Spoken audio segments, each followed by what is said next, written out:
Anthony, welcome to the show. Welcome to this. Welcome to the studio. How you feeling down here? I'm excited. It's a great space. It's definitely going to be fun. All right. So we have a very fun story to say the least that we're going to cover over the next hour here. Before getting to that, though, I want to talk about how you got into real estate because you have an interesting background. You've been a server. You worked in oil fields. Like, just talk to some of the things you were doing before you got here, and then we'll dive into the journey and how you ended up at this spot. Definitely, definitely. So I started my career actually doing steel structural anchors in California. Worked oil fields in Texas for about 5 years, all on land, luckily. And then 15 years in the restaurant industry in Chicago and high-end restaurants, steakhouses, and things of the sort. All right, so I want to dive into oil fields though. Like, what do you do in an oil field? That just sounds cool. I just picture you climbing the tower. I also just picture like the bell rings at 4 o'clock and everyone goes to the little dive bar. Yeah. Like just Yes and yes on both of those. I always called in my office. I worked on called derricks. So 90 feet above the rig floor, you're basically pulling pipe out. The main goal is to basically make a giant drill bit to go into the earth and then pull it all out and rinse and repeat kind of situation. So this guy lays pipe. That's what he there you does. go. All right, that's the title of our episode. All right, so we end up back in Chicago. We end up in the restaurant industry.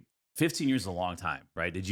At some point was that all right? This is gonna be my career, and I'm gonna keep working up and up, higher and higher, because you can make good money in those high end restaurants. Oh yeah, yeah. That was actually the plan. The plan was to work in the restaurant industry for for the entirety of my career, going from starting washing dishes, end up managing restaurants, and then said, you know what, I want to make more money, so I went back to serving, and then this opportunity came about, and yeah, here I am now. All right, so what is this opportunity? Let's talk about, for those who don't know, I'll clue you in. Like Anthony and I work together at Drexel Properties. You've been there, I believe, 2.5 years now. How did this all come together? So I've known my boss for a little over 20 years. I actually read Rich Dad Poor Dad and then said, hey, you know what? I want to learn how to invest in my own real estate. I want to learn just more about this progress or this process. So I called Jeff and I said, hey, can we sit down and have lunch, have a cup of coffee? After 3 months or 4 months almost of him kind of pushing me off, I was just being persistent each and every time. And then he gave me the opportunity to come in and work as a property manager and to learn more about this industry and learn more about investing in my own real estate as well. Yeah, and you have six-figure job here in the restaurant industry that you left behind to come do this, right? To come fill a need that he had, and that's something I want to point out to everyone is if you want to do this, get around people who are in the game, right? You might have to suck it up and not do exactly what you want to do, but jump into the game and be around people who are doing this at a successful level. Or take a pay cut even if this is really what you want to do forever. I imagine That's that's exactly something you it. have Correct. to make it. That's probably the biggest. It's Yes. probably the biggest thing that I hear people like talk through of like the hurdle to actually pull the trigger of leaving their comfy job or what they've known to get into real estate and take a loss, but yet follow their passion. And that's the hardest part, honestly. It's like realizing, your quality of living with how much money you're making. I make, six figures doing this and that and the other. You take a pay cut because you just see the bigger picture at the end. You have to cut back a little bit here and there, maybe not go to dinner and things like that. But it's definitely worth it so far. Well, this is an important topic, so I don't want to gloss over, but the pain points of going from like you have your comfy here, you have your passion here. There's got to be a certain amount of like pressure you have on yourself to actually pull that trigger. Like, what were some of those internal pressures you were going through? It was self doubt. That was a big part of it. It's just being afraid of what's next and not being able to be able to be as successful as I was in the restaurant industry, but knowing how hard I work and the passion that I have and what just drives me to make better decisions for myself, for my family, for long term wealth. It helped me push through it all. But the bigger pain points were again just having the fear and just taking that leap of faith kind of thing. Well, you can't get any more of a service industry than you are in. So I've always seen people transfer their people skills, which there's plenty of people doing real estate that you may know that do not have people skills. yeah. That Oh you yeah. come in right away and you're able to take that strength and apply it. And that ultimately, we'll talk about here today, rapport and relationships with tenants. Like that's probably been key for you so far. Oh yeah, and that's in a restaurant industry, you're making people happy within a 2 hour period. You build that relationship as fast as you possibly can. You build the trust, and then hopefully they come back, which in turn, they'll ask for you. You can make more money. This is just the long term play of that. It's making people happy every single day, and shorter experiences, maybe 15 minutes here, 20 minutes here. but it's over the longevity of an entire lease or, the lifetime of their tenancy. But then they'll also recommend, hey, these people are fantastic. I absolutely love working with Drexel Properties. You should rent an apartment for them. So it's a big way to just build faith and trust in the neighborhood and our neighbors. Yeah, I'd say a big testament to both you and to Jeff Weinberg, who you alluded to. You guys also laid out the actual plan here, right? Hey, this is what could happen in 3 years, 5 years, 10 years, whatever it may be. Like there is a path here, right? This isn't just one. This isn't what you're going to be doing the next 3 years. Like here's a path. Can you follow this? And I think once you can see the end zone. Like it gets a lot more motivating. Well, I think anybody out there that has employees or looking to recruit people, I think that's the biggest challenge you have. You have to lay out a plan. You have to lay out a path. And sometimes that path might not even be in your company. Like for me, I know sometimes it's like, hey, listen, I'm going to take you here. We'll go here. And then you have all these skills to do all these things. You might be able to still do this here in our company, but I'm going to at least help you get to your next level. And I think that's so important for managers these days. Yeah. That could be our Tuesday tip, or that could be our housing provider tip right there. There you go. All right. So we have you on today. We had a really, really fun experience. And I'll kind of set the groundwork here before we dive into questions. But at Drexel, we purchased a 90-unit portfolio on the northwest side of Chicago. We purchased that in December. So, and these buildings, this is an as-is sale. These are buildings that had been neglected, had a lot of capital expenditure, roughly like a third vacant, which on the north side is impossible to do. You have to try to be that vacant. So just completely mismanaged. We took this over in December. We have this big plan to turn everything around. We're just getting to learn some of these tenants. And then on January 17th, we had a boiler blow up. And this is, we have known the tenants for less than a month. We're still kind of the new guys on the block.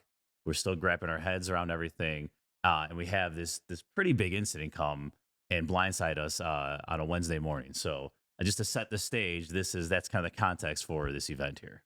And a Wednesday morning, at what was reported to be the coldest day of 2024 so far, correct? Too, like it was that week. It was that week where everything was zero, and we've been checking on everything, and busted. We're already dealing with busted. As property managers, all of us those are busy weeks, right? You already have issues across the portfolio. And we woke up that morning to it was like 5 something. We had a bunch of texts, more than the usual. We're like, all right, what's going on here? And some of these tenants, English is the second language, and so I was trying to interpret, like, whoa, like, did the whole building blow up? Like, what's going, until I got there, I didn't know how bad this was or, what the actual scenario was. So what happened first? You guys woke up, the first thing, I'm sure you guys talked to each other. Like, how'd you guys, first go about figuring out what your problem is? At that point, you know what your problem was. Yeah, so I'll say, because I kind of started this, and then Anthony takes over a lot of the brunt, but they had my number from the acquisition. So, hey, finally talking to several people, it sounded like there had been a big boom. The boiler came. The fire department had been there. No one had been hurt. No one had been injured. So that's what we knew. It literally blew up. That's not like my heat stopped working. Like it literally, there was a boom. Correct. Like fire, and the floor above it, it melted. The sealant on the old hardwood floor was melted. Like you would be squishy, walking on it. On the first level. Wow. And luckily that unit was vacant. Wow. But yeah, so I'm never letting my kids have an apartment above the boiler room. Lesson learned. Wow. That's a lot of Tuesday or a lot of tips here today. Yeah.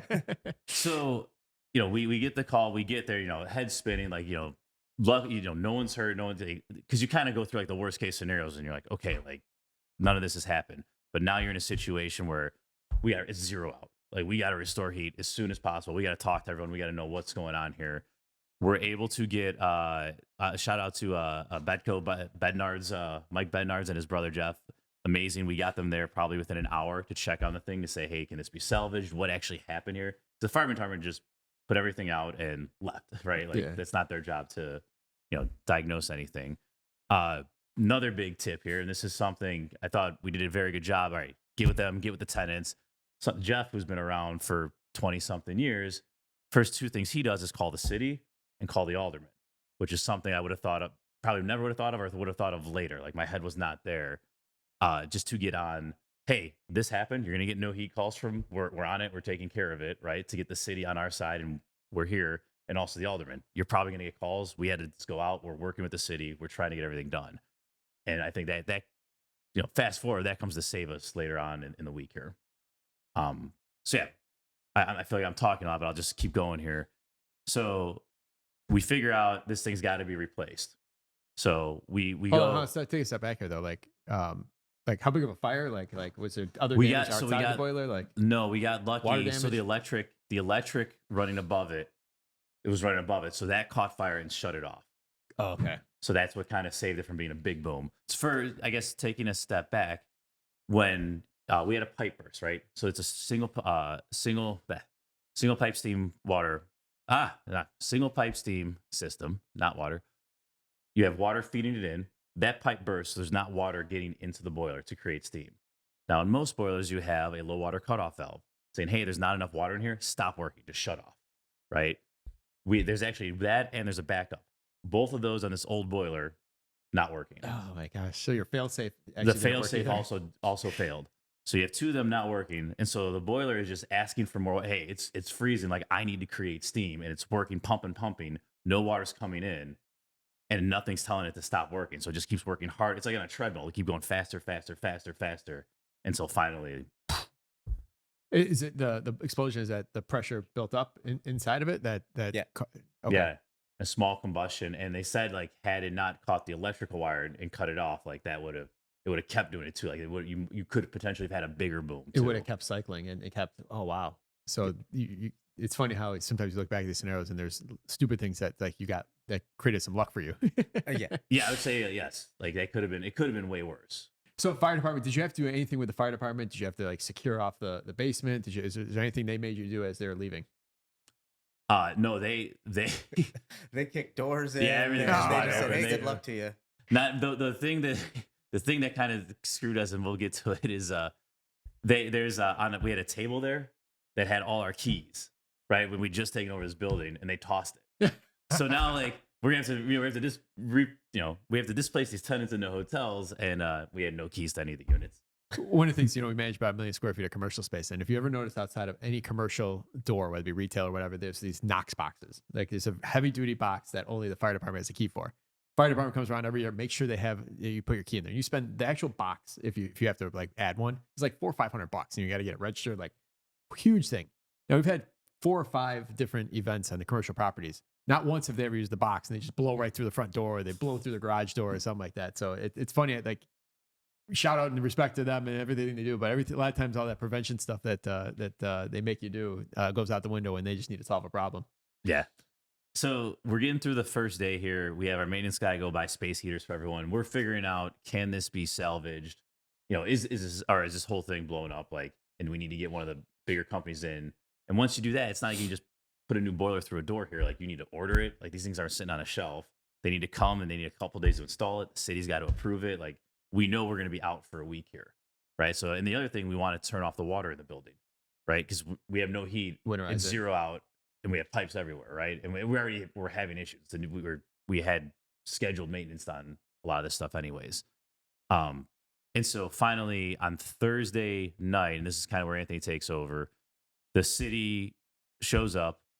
It was like 6:30. Luckily, you were walking with a space heater to a tenant, so it helped us that they didn't just show up and be like, "What the hell's going on here?" They saw he was like walking, taking a space heater to a tenant. He takes him down there. That's when they work with us to basically get everyone out of the building. Like, hey, we got to shut this down, because we were trying to say, like, hey, we're finding space heaters. Can you go somewhere? Can we get you a hotel? Like, and a lot of people, we were into the new owners, right? Some of them are paying well under market rent. This is their second language. They're like, is this a trick? Are they kicking us out? Like, there's a lot of that too, where we didn't even think of that. Like, I could see where their mind was, like, but yeah, like, it helped having them come and say, like, no, everyone's out here by noon. We're knocking on every door as the city, and here we go. So throughout that day, what was like kind of the communication? You guys, right when you realized what happened, did you like do a blast out to everybody, or like how? Like, what was the expectation? Because that moment is always about setting up expectations. Like, what was like kind of the message you guys were giving them? The first day was very, hey, we're working on this here. We're gonna let you know what's going on. Being 'Cause present. and it was on every door. Like, we did the text message, the email. We didn't have all contact too, so we're knocking on doors. Like, at anything you could to get a hold of these people. And we're letting them know, like, we're in touch with the city. Like, you can keep calling 311 if you want, but like, they told us to tell you guys to stop. Like, they know that there's a problem here. we didn't know until Thursday night if we were gonna have to replace the whole thing or if it was something where we can provide temporary heat for a little bit. And then once Thursday night rolls around, that's when it was, hey, we got to get a new boiler. We got to get you guys up in hotels. And then coincidentally, that's when I was leaving for Florida. So I'm jumping out of the picture here, leaving him with just a pile of. Well, was everyone sticking out? Was everyone just like bundling up, or were people actually leaving out of the tenants that were there? I think there were only like 2 tenants that actually said, "Hey, you know, I'm gonna go stay with family." But we were providing space heaters first because we were again trying to figure out if we're able to, you know, get the boiler up and running that Thursday. And that's when, you know, I got a phone call saying, "Hey, can you bring an extra space heater?" And then we offered people, "Hey, you know, we can put you in a hotel. You can go stay with family." And majority of them were like, "No, no, we're gonna stay here and stick it out." And that's when the city shows up. I'm walking up. They're like, "Hey, do you work here?" I'm like, "Yeah. What can I do for you?" You're always nervous saying if you should say yes or no in those scenarios. That was exactly it. I was like, "Yes, maybe, possibly. What's wrong?" Yeah, You it know? depends what your question is. Same thing. So I was like, are you Tom Shellcross? Yeah. But yeah, city inspector comes up and he was just, you know, he was livid. He was angry, and we're like, "Hey, we have everybody, you know, in place. We're trying to do this, that, the other. We have somebody that came in and looked at the boiler. We're trying to get it fixed." We did a walkthrough of the boiler room. And one thing I kept saying, he's like, "Yeah, you landlords are this." I'm like, "No, we're housing providers. There's a difference. You know, we're not just trying to take advantage of anybody. We're not doing anything wrong. We're trying to help these people out as best we can." And that actually helped us a lot because again, people weren't wanting to leave. And so once the city came in and said, "Hey, you know, you have to shut the building down," then it actually gave us some ammo to be like, "Okay, I have hotel rooms for everybody." And that's when, you know, things started kind of. So your people skills probably came in handy there, because think about the inspector. He's on day 2 or 3 of like answering 301 calls and dealing with a bunch of dirtbag landlords. Oh yeah. Oh, yeah. This is the worst week for them, too. And it's, right? I Like, think you this said it is- was 6:30 at night too. Yeah. So he's overtime now. Yeah. Which is probably a rare thing to him. Yeah. And he's dealt with a whole bunch of other problems of people not as cooperative with you. And you had to like turn up your Riz or whatever, that's what my son would say. Yeah. He was thankful too. He's like, "You're not yelling at me." I'm like, "Why would I yell at you?" I'm like, "We're here for the same reason. We want to get this fixed." Yeah. You know? Oh, Yeah. that came in handy, huge there. Well, also going back to, he had the ammo to say, "Hey, Jeff called 𝗬𝗵𝗶𝗵𝗁 at the departments. Like, we called you guys at 8 in the morning yesterday. Oh, You know that's this is huge. going, and we've been in contact with you via these emails throughout this whole process. Like, we brought it to your attention before the tenants." I want to bring one thing up because that's so important that you guys were doing. You didn't. I just made the point that you got to set expectations, but you guys didn't know what even to set. But what you did in alternative to that is you just stayed in constant contact, and you kept letting them know. You basically did not let them think you're not all over this. So that's huge that you guys did that, because the absence of information, people make up their own story and usually never assume like, "Oh, I bet you they're doing the right thing here." So that's huge that you guys took that step. Yeah. So, and especially because we were the new guys. We don't have like years of relationship with these tenants. Like, this is 30 days in, like, we're dealing with this. So I'm gone now. Like, I'm in Florida trying to pretend this doesn't happen, but like, You leave for Florida. What day is that? Day 3? the Friday morning real early. So that Thursday night that this all happened, I was at home, and then Friday morning I'm gone, and he's got to get 20-something people in the hotel rooms. Okay, so does that be day 3 of like the blow up was Tuesday, right? Day 2. Day 'Cause two. it's- Wednesday was when it all happened. Thursday we're still trying to fix it. Thursday night's like the official shutdown, and now we got to get through the weekend. We have the boiler coming on Monday. Like, we actually were able to procure one, which was saving, and then, you know, we had to work with everything from there. We got lucky on that because at first we had another company say, "Oh, we could get one in. It can be delivered on Friday, and then we can start putting it on Friday." And we went to somebody else, and then they were like, "Hey, we can actually procure this and have it ready Monday, and then start putting it in. Hopefully, have it up and running by Thursday for you." So we ran into a couple of those issues in this last storm of like having the wrong guy not be able to find the right part. So I think what you guys are pointing out here is making sure you have the right boiler guys that actually have access to that type of stuff. Not just a guy that can repair or drain out a boiler, the guy that actually can put a whole new system in, because there's a very big difference in their resources of who they can call. So it sounds like you guys had the right guy on the job for that. Yeah, so we'll give a shout out. It's 𝗏𝗃. Like, we use them for everything, for the usual maintenance. We use them for when we need to put in the control systems, when we take over systems. So they were, again, Jeff's had, I don't know how many years of relationships with them, but that came in very crucial, because every day that goes by, it's another chance for another, you know, even though we turn the water off, like you have the horizontals, you could have any busted pipe. You have people who are in hotels, you're paying for it. They're not happy. Most of these people take the Belmont bus, and now all of a sudden they're not near Belmont anymore. Like their lives are getting turned upside down. Yeah. Like no one's coming out a winner here. So the quickest you can get this thing done, the better. What other? So, I guess big question here is who pays for their moving the tenants out somewhere else? There are they? Is there rental insurance? Is it you guys as the owner? How's that work? So we initially footed the bill, but we're now going through insurance to get that all taken care of.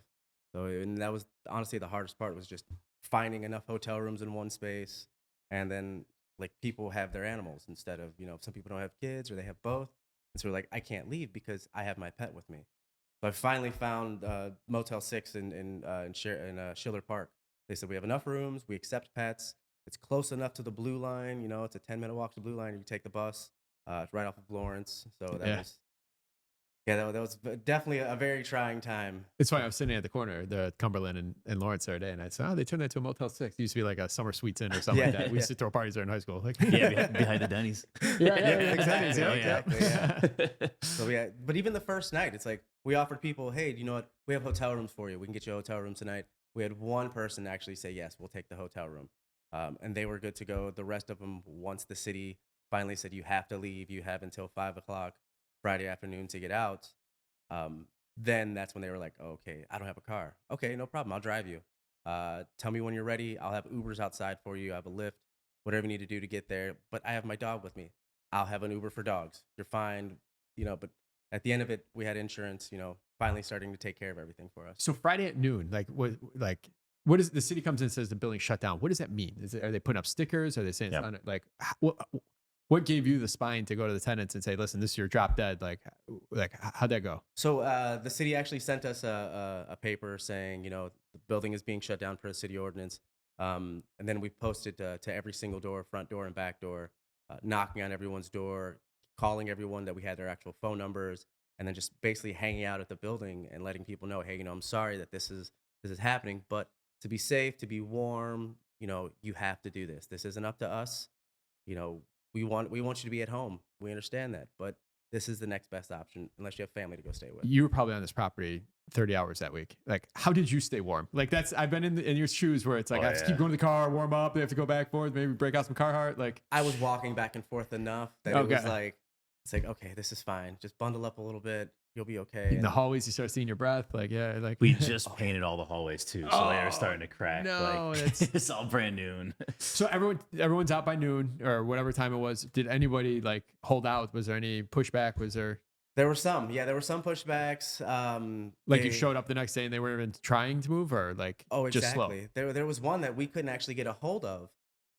We put the notice on the door. We tried to call, text. He never responded. Finally, we walked into his apartment. Opened the doors because on top of all of this, like you said, the fire department threw away the keys. And so I'm like, oh, hey, by the way, you have to go to a hotel room, but can I have your keys? Yeah. And they're just like, wait, so what's going on? Yeah. I'm like, I promise you can go back home.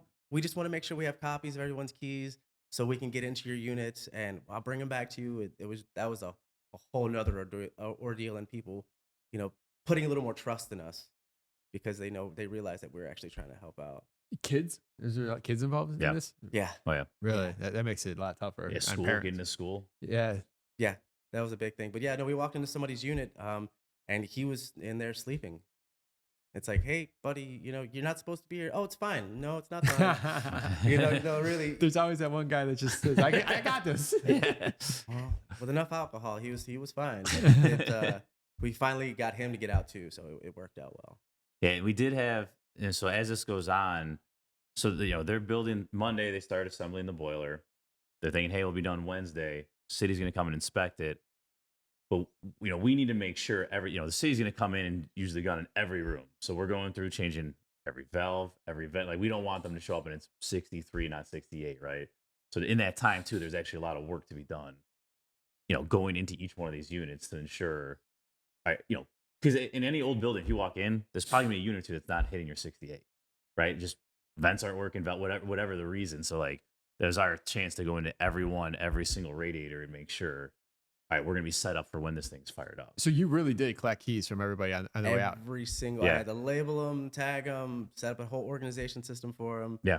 Had a giant like janitor's key ring to start off with, and yes, we went into every unit because we had to check the P traps as well. So if anything froze, especially when we turned the water back on, toilets, just to avoid any more issues later. Because you weren't able to, you can't go and truly do a winterization on a building like that with it, right? Like, so you still had to worry about the toilet water. You still had to, okay. Yeah, you can turn the main off, but it's still freezing in the toilet and stuff like that. Yeah.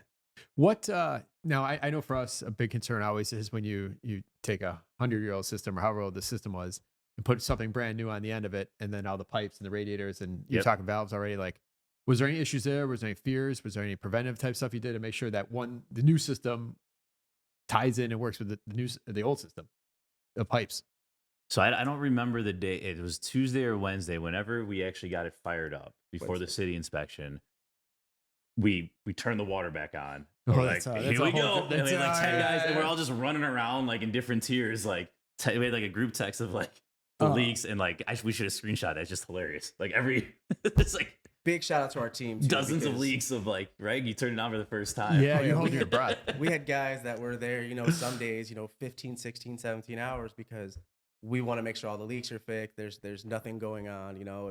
Some people didn't even have like working valves in their apartments, so you couldn't even turn the radiator on to help out. So yeah, our team definitely pulled through on all that.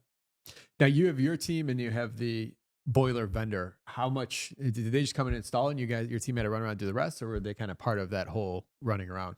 So the boiler installer, they did the boiler part itself. Our team actually went around and started doing more so of the the leaks, and once we turned the water back on, just because they had keys and eyes on pretty much every little nook and cranny of the space.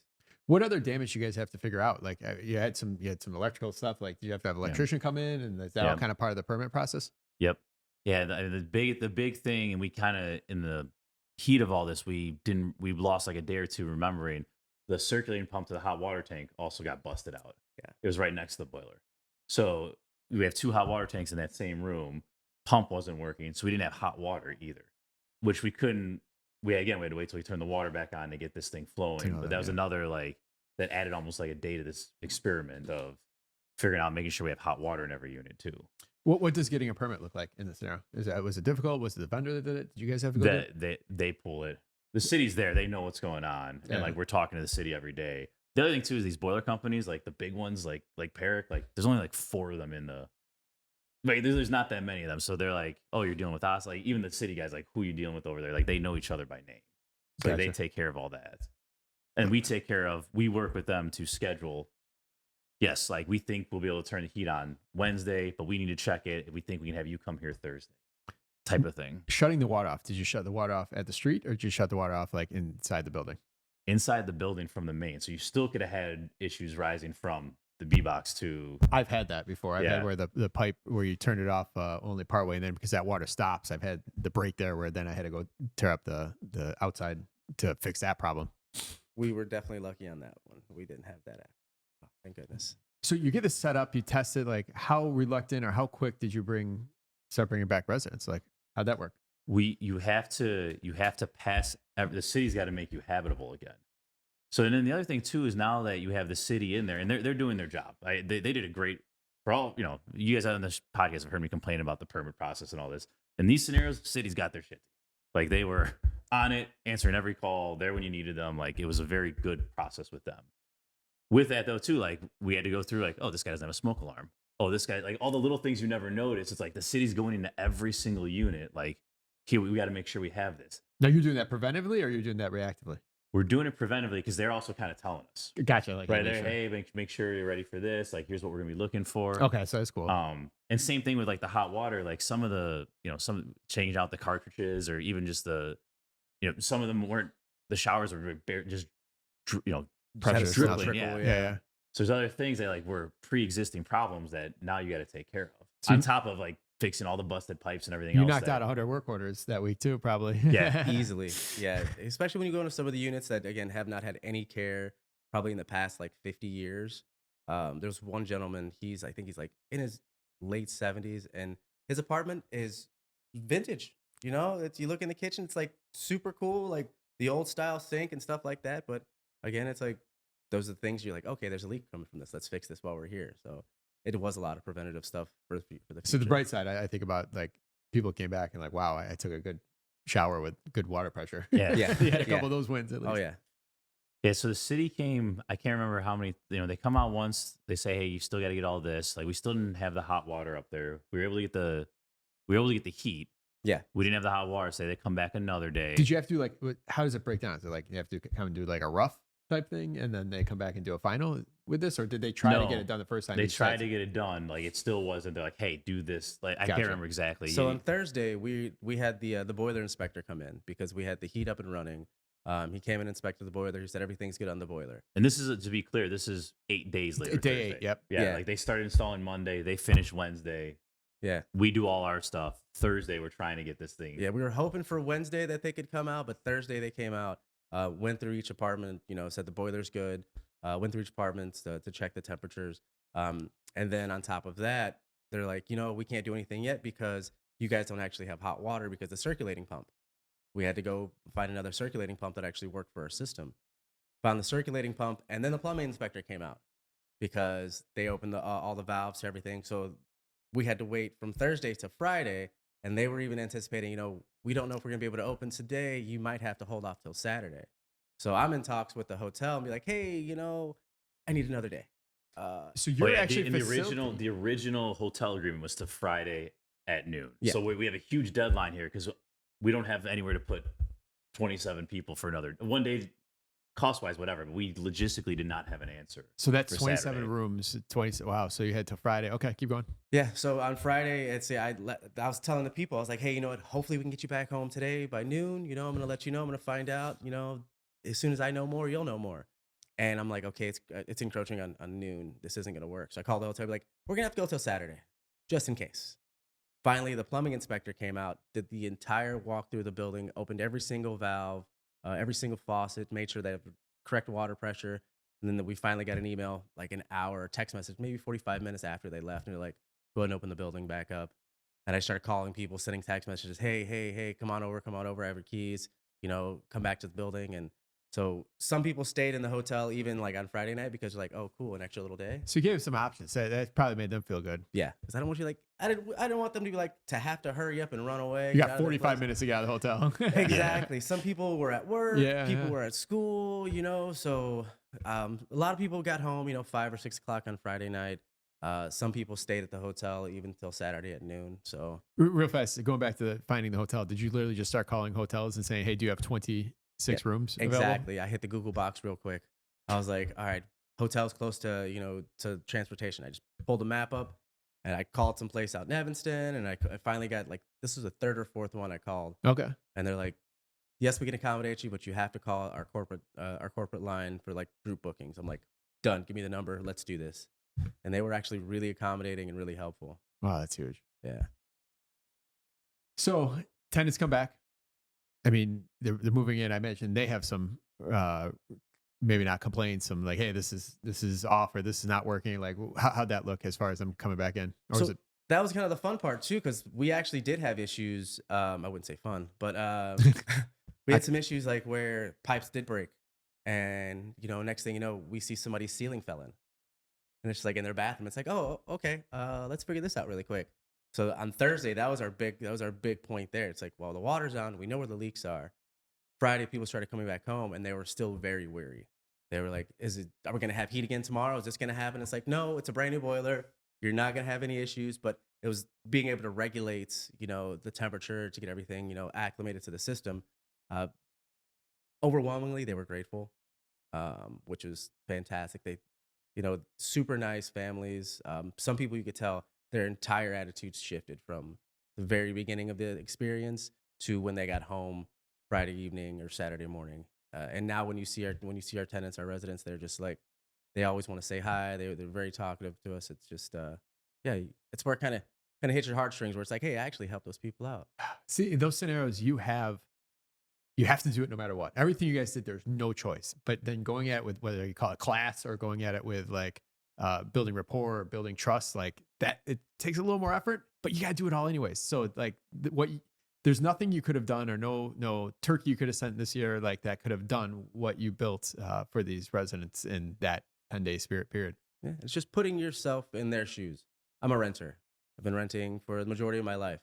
And it's like, do I want to go through that? No. What thoughts would I have? What would my experience be as, as somebody that's renting an apartment, especially for somebody that just took over the building, brand new owners, oh, these people, this, that, the other, just because there's a negative connotation on it already.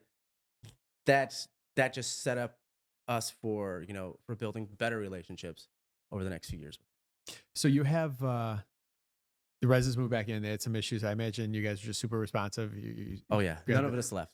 Gotcha. I lived 10 minutes away from there, and I was there, nonstop for at least a week. And you have every key to every door now too. So that's another win. Yeah. Labeled. Everything's fantastic. Well, looking back at due diligence when you guys bought this property last fall, is this just ends up being one of those things where you knew you had old boilers? There's 4 boilers in this building, right? You said, I think. Well, there's 4 different buildings. It's a 90-unit portfolio. They're all similar condition. So out of that portfolio you bought, 4 were old. This is one of them. Yeah. So this is 30 of the 90 units. Okay. So you knew right away you had a problem. You're gonna not necessarily a problem. You knew you had to put money into this thing. Yes. It was already in the season. You can't just go swap it out. No one ever voluntarily swaps out a boiler mid-season. That was kind of the dice that kind of got rolled in a way. Correct. Now, what you could have done, I guess day one you take over, like have it serviced, right? We probably could have had it serviced right away. Hey, your low water cutoff's not working. Replace that. But you already had it turned on. It was working. So sometimes it's hard. It's hard. It's providing heat. So I can see why you wouldn't. The other thing too is like we had been checking them, but if you saw like, hey, there's no water in here, you could have said, hey, something's wrong, right? You saw that the day before, the day of, no one saw it, or that Tuesday night, no one saw it. So I guess when it's cold out, just check it 2 times a day, 3 times a day. Like you can always do more, right? At some point it's overkill, but in retrospect, that'd be the answer. Now, would it have happened a day later? Maybe.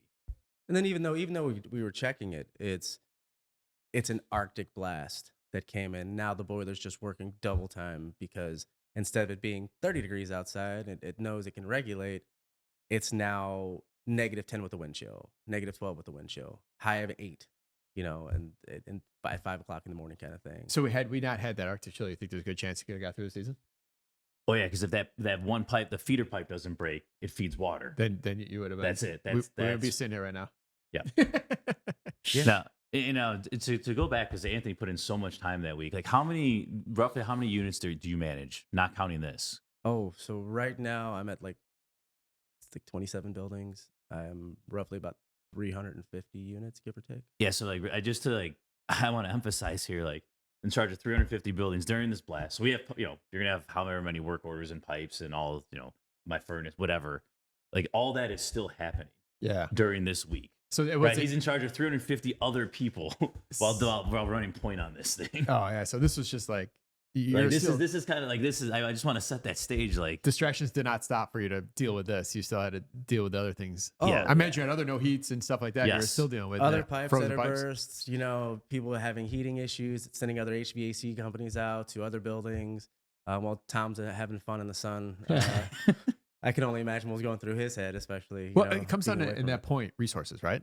Obviously, you weren't running around doing every little tiny thing, but you had to start leaning on resources. But I imagine you had to bring in some additional resources. How'd you adjust to that, I guess, in that short amount of time, that quick? Well, we work with a bunch of different just vendors and teams and things like that we have such a good rapport so far. I can make a phone call and be like, hey, I have like five plumbers online right now, and that's what we did. We started pulling people off of other jobs. Like, hey, I need a huge favor from you. This is dire for us. And they all just jumped in and said, hey, you know what? It's just kind of take it as it comes. So if you have a good relation, I know that's hey, listen, man, if you're ever going to help me, it's going to be this time moments. Well, it's, it goes back to, Jeff always says, you pay your people on time, you pay them well, you don't argue about it. And then when you need them, they're there. Right. It's such a simple philosophy, but it saved us. My partner, Brian, he's like, pay him quick. That's his motto. Just pay him quick. They'll always come back. The key takeaway here is just relationship. The relationship with the city, relationship with the alderman, the relationship with the boiler company, the relationship with the tenants. That's what's, any one of those fails. And this was a very crappy situation, and it could have been 10 times worse. Had the city come in guns a blazing, They could do anything, right? They You have could- a 100-year-old building, you can write us up for whatever you want, right? Yeah, so let's make that clear. So when that guy came in there and shut Oh. down your building, he could have added tuck pointing, he could have added back porches, Oh, whatever. yeah. So let me just to set the stage too. He pulled up to and Anthony, we kind of glossed over this. We took this building over with a ton of violations from the previous owner that we're Oh. rectifying now. Maze, all that stuff. There's like 30-some violations that we knew about and we've already started rectifying. So when he pulled this up, and that's why he came in guns a-blazing at him. He goes, "Oh, here's another slumlord with 30 violations." We took it over 20-something days ago, right? Yeah. So again, it goes down to like, had he not been there, had we not already called them, like he could have just put the foot down right there and just you can get written up for a million things if they want to. Yep, and they could have been jerks about letting you for the smallest thing open back up. Like your smoke detectors are a foot too far over, you gotta go change all 28 of them. Yeah, like, we'll be back in 24 hours. yeah, Like- yep. It's Like, all about the relationships and like the reputation that you have, because with Jeff, and he's had his company for over 20 years, and you know, if there were ever issues, you know, with the city, things get taken care of immediately, and they know that, you know, if our name is on it, that we're gonna get it done, we're gonna get it done correctly, we're gonna get it done in a timely fashion. how does this work? So I heard insurance claim, like it's an old, you're not necessarily insuring replacing your boiler, you're insuring really the circumstances around it blowing up. Like talk to me about like what the claim was actually for. Yeah, so no, we're in the middle of it right now, but we're gonna be close. I don't say we're gonna be made whole, but it's gonna be probably close. All the other things, like we have documentation, you know, the Ubers, the hotel, like loss of rent, like all that's pretty black and white. All the damages, and then the boiler should be covered as well. Okay. Awesome. Because we did have like they had this like crazy engineer come out. Like you have to save all the scrap, so we have like just a scrap of boiler in the boiler room. It's kind of funny in there. You have the old school wood, or I'm sorry, the old school brick. You know, the one that you sometimes see that's just too big to ever demo. Yeah. You have the one that blew up that we had to keep in there for all these inspections to make sure it wasn't arson or whatever they're checking for. And then you have the new one. So we have a little museum down there right now. My son always like used to be scared to go in the basement, and I would say, "Man, you see some of these basements in the city, like ours is like a vacation. Like you see those old ones that built in with the brick, and sometimes they have Yeah. pits. Like those are scary to an adult. But it's a cool discovery process when you go into those basements. It is, no Did you doubt. find a boiler certification from like 1970 or something in that One of building? the other buildings in this portfolio is 1942. 42. So it was during World War II, like found the certificate that it passed or whatever. I always think like, man, I wonder if someone got killed in this basement. Like those are always where my head goes. Not saying I won't go kill someone. I'm saying I wonder if that's happened here. I guess I just assume it in every basement that I go to in Yeah. Chicago. Somebody's died here. I can feel it. Yeah, no, yeah. So, well, man, that was awesome. Anything we want to wrap on? No, it was just an amazing job for it. You know, I'm very impressed with how that was handled, and just I don't know, I can't say enough about it. Like that was a bad situation. You have your experience that you have. You're newer to the game, and that's probably your first like big thing. But Jeff brought tons of experience and connections and all that stuff that it seems like you guys did, and then we'll all learn from that. So He was the only one thinking more than 24 hours in advance in this scenario. Like we were doing everything, we did everything right. I feel like, hey, we got to do this, we got to tell the tenants, but no one was thinking more than the next hour, right? Like you're just taking care of everything. that's That was the guidance of like, okay, like this is going to be a process. Who do I need to call? Who do I need to talk to?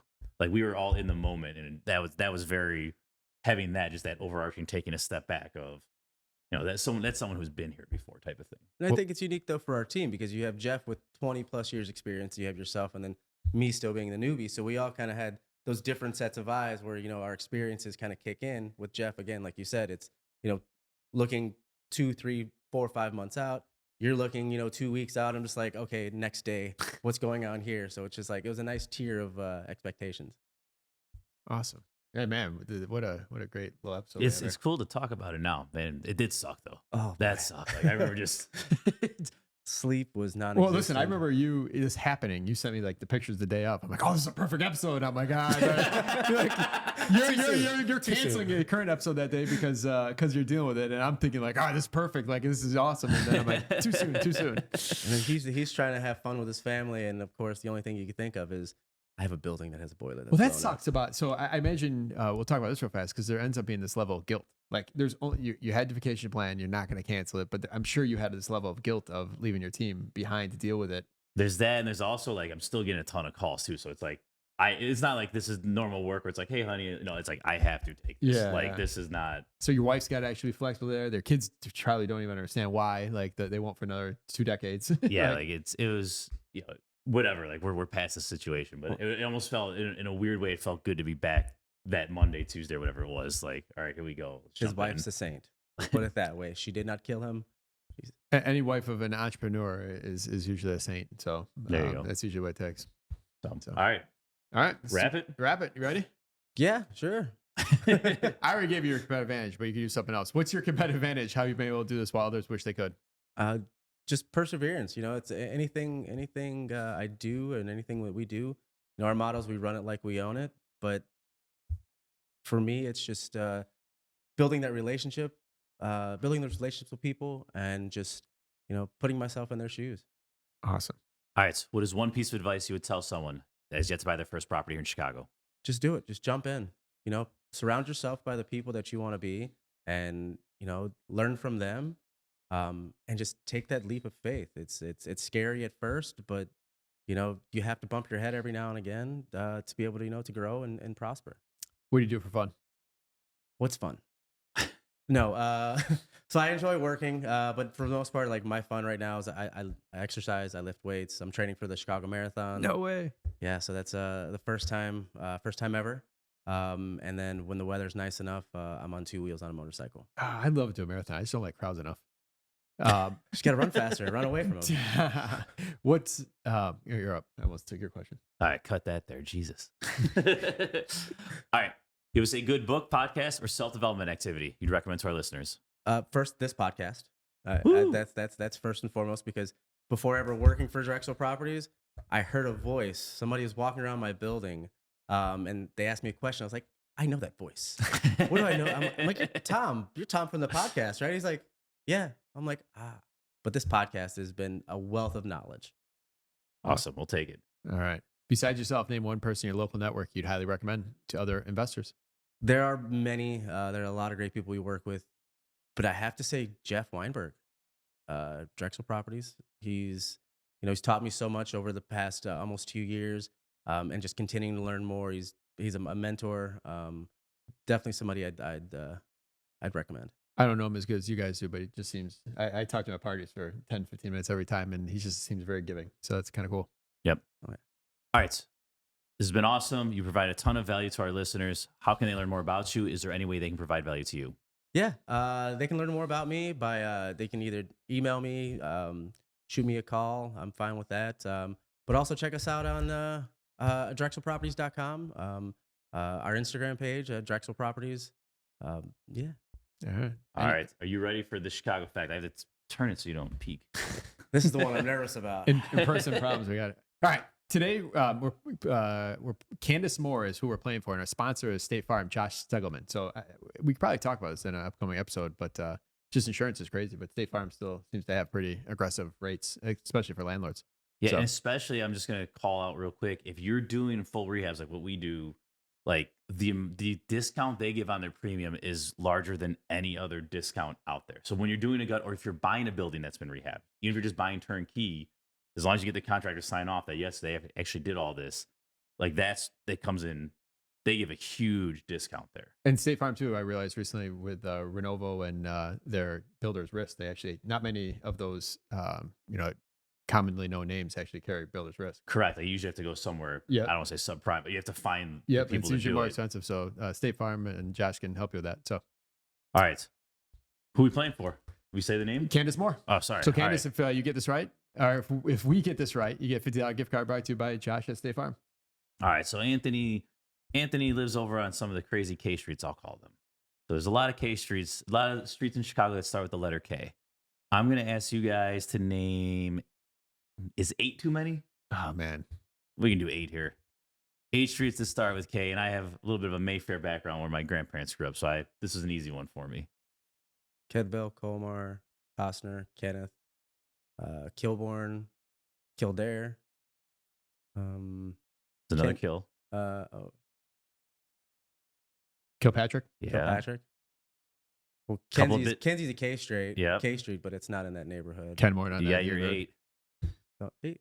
Yeah, there you go. All right, dude, you carried that. I only knew at first I knew Costner, and then I remember. I wrote out like I wrote out like 30 of them just in case you went like South Side and I didn't know, so I had to double check you. Kimball. Well, I live on a K Street, and so when I go for my runs, it's I know my route, and it's between that and my office, so it works out nicely. Awesome. All right. Well done there. What separate question? What letter do you think you'd have the most success with?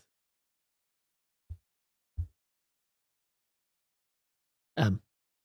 I think so too. I grew up on Merrimack, and I know all those. I just don't know if there's more M's than K's or O's. That's what I was thinking about. I know a lot of the O's too going west. See, that's the one I would think would be the hardest. Would be the O's, because there's only so many that I could think about. Like Ozuna. I grew up in the M's, and my friends were all in the O's there. That's why. All right, Candace. We get a $50 gift card brought to you by Josh at State Farm. All right, man. Awesome show. Thanks for coming on. Thank you, Tom, as always. Thanks for having me. Listeners, go to Build Your Team. Actually, it was really cool at the party last, 2 weeks ago now for our 4-year anniversary. A bunch of people came and said how much they liked Build Your Team page at 𝗬𝗃𝗃𝗃𝗃investor.com. And they were using them, and they used different vendors, and it was great. And it kind of happened outside of like me making the connection. So I think one of the best things we did was put together that Build Your Team page for people for resources. So if you're looking for resources, any part of your real estate team, go to 𝗬𝗃𝗃𝗃investor.com, click on the homepage right there, Build Your Team, and check it out. Thanks for coming on, Tom. Thank you as always. Listeners, we'll see you next week.